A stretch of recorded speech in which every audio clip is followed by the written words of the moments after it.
Bonjour à tous et merci de me rejoindre pour cette nouvelle vidéo. Aujourd'hui, j'aborde avec vous le chariot de transfert RT1 pour les machines à tricoter Silvarid, Singer, Studio, Ampicial qui auront une jauge de 4,5.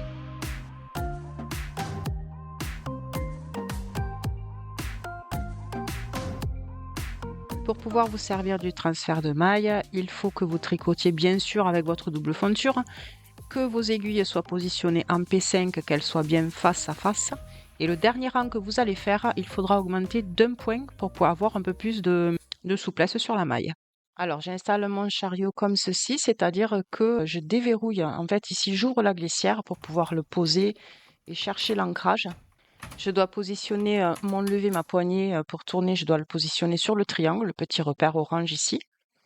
Et une fois que j'ai bien installé sur la glissière, je viens verrouiller avec la petite gâchette orange, ce qui fait que l'engrenage va venir s'insérer dans les espaces qui sont sur la fonture de la machine.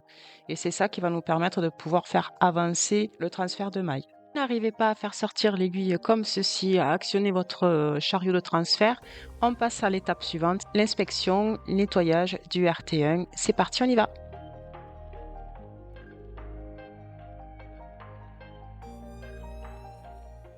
Allez jusqu'à la fin de la vidéo parce que en fin de vidéo, vous allez pouvoir trouver deux manuels.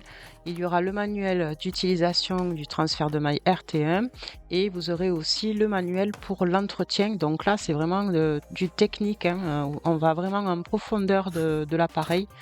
C'est très détaillé, c'est des schémas. Bon, par contre, c'est en anglais, il faudra faire des recherches de traduction. Mais j'ai trouvé quand même que c'était utile et donc je l'ai ajouté à la vidéo. Alors, comme vous pouvez voir, je suis en train de dévisser ces trois vis et uniquement ces trois vis pour l'instant, puisque j'ai pas besoin d'aller en profondeur. Je pense que j'ai simplement un amas de graisse, de vieille graisse avec la fibre et tout, qui fait que ça coince et, euh, et l'aiguille ne s'actionne pas. Donc, je dévisse ces trois vis. Remettez en arrière si vous n'avez pas bien vu. Vous voyez le capot, il est nickel. Hop.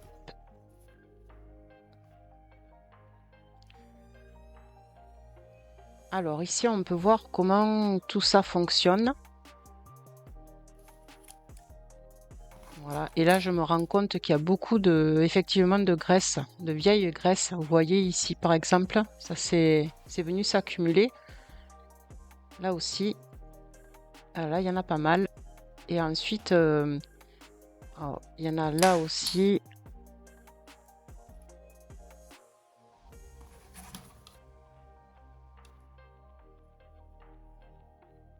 Donc, je sors toute la graisse que je vois, en fait. Je vais vraiment faire un nettoyage en profondeur.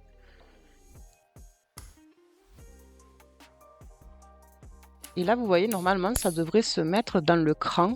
Et ça ne le fait pas parce que ça ne s'actionne pas. Il y a de la graisse qui coince, des fibres. Et donc, je suis obligée de vraiment tout nettoyer à fond pour que ça puisse rentrer. Mais là, mon mécanisme, il est bloqué, hein.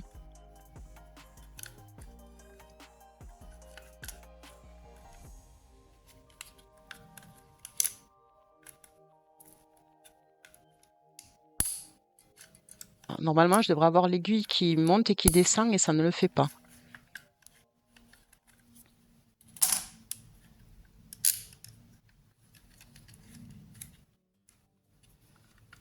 Oui, ça prend l'écartement, mais le système d'aller du bas, d'aller en bas chercher la maille, eh ben là, ça le fait pas.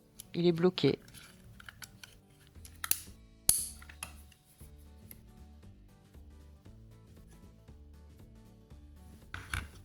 Alors, j'ai pris un coton-tige et une bouteille d'alcool modifié.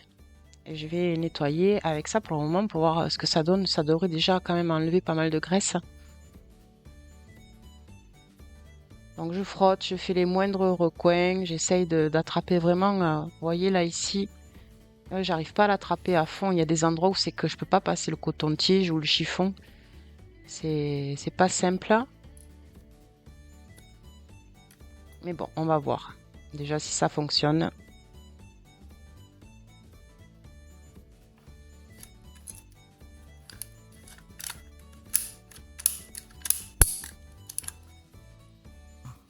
Ah, là, vous voyez, hop, ça y est.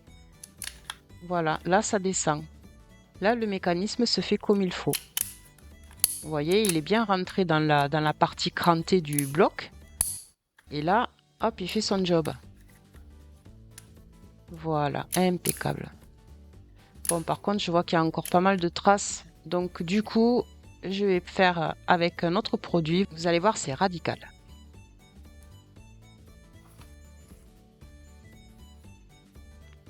Donc, le plan B, c'est une bombe de nettoyant pour frein. Donc, l'avantage de ce produit, c'est que c'est un produit qui s'évapore très rapidement, qui nettoie en profondeur.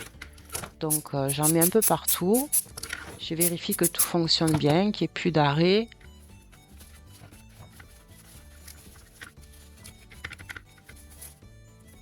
Et ça, quand c'est fini, je vais venir avec un lubrifiant au silicone que j'emploie beaucoup pour ma machine à tricoter. L'avantage de ce produit, c'est que comme il est en spray, en fait, on va pouvoir atteindre des parties qui sont vraiment peu accessibles en fait. Et en plus de ça, il va limiter les frictions. Il va protéger contre l'encrassement, l'humidité et la corrosion. Donc, je vous lis ce qui est écrit sur le flacon. Et il est spécialement formulé pour une utilisation sur toutes les surfaces métalliques et non métalliques comme le caoutchouc, le plastique, le bois, le vinyle, etc.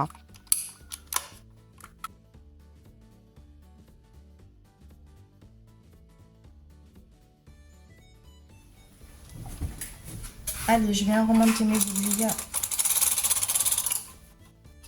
Maintenant, alors, ce qu'il faut faire, c'est venir bien se mettre là, au niveau du triangle. On vient ici ouvrir la partie arrière qui va venir prendre la glissière. J'installe. Donc là, vous voyez, il est bien calé. Je verrouille.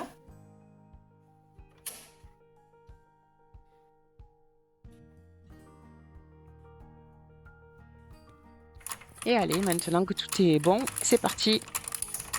Je vais transférer mes mailles de la fonture du bas à la fonture du haut. Et c'est quand même assez génial, je trouve. Voilà, je vous montre comment ça fonctionne. Alors, ne vous étonnez pas si vous ne prenez pas toutes les mailles. Je vais vous expliquer pourquoi. Là. C'est parce que logiquement, cet accessoire vient se greffer sur les machines à tricoter qui ont les deux fontures à l'origine. Donc, vous les achetez, elles sont comme ça, elles sont fabriquées comme ça. Il y a la simple et la double fonture d'office. Et elles sont, du coup, les aiguilles sont vraiment calibrées pour tomber face à face. Moi, avec la SK de 180, comme on achète, pour celles qui ont déjà la machine, elles le savent, on achète la double fonture à part. Et du coup, malgré qu'on puisse mettre les aiguilles bien face à face, il va quand même y avoir un tout petit peu de jeu qui va faire que le chariot RT1 ne va pas forcément prendre toutes les mailles. Voilà. Alors, bon, ça marche bien quand même, hein, ça fait quand même gagner vachement de temps, je trouve.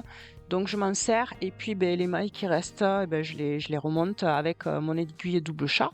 Et voilà, c'est très bien comme ça.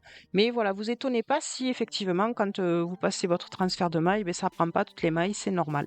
Si vous avez une SK de 180 ou une machine où c'est que vous avez acheté la double fonture à part. Et bien voilà, cette vidéo arrive presque à son terme. On va arriver maintenant au chapitre des manuels. Ces manuels sont consultables sur le site mkmanuel.com, qui est génial, que j'adore et que je vous recommande. Je vous remercie de liker, de commenter et de partager sur les réseaux à vos amis. C'est très important pour la viabilité de la chaîne, en fait, la reconnaissance de mon travail, parce que j'y passe beaucoup d'heures, beaucoup de temps et beaucoup d'implication pour vous satisfaire. Donc j'espère que c'est le cas, que ça vous satisfait déjà au premier abord. Et n'hésitez pas, si vous avez des questions, des commentaires, je suis là pour y répondre. Vous pouvez me les poser ici sur la chaîne YouTube ou sinon me retrouver sur mon groupe Facebook.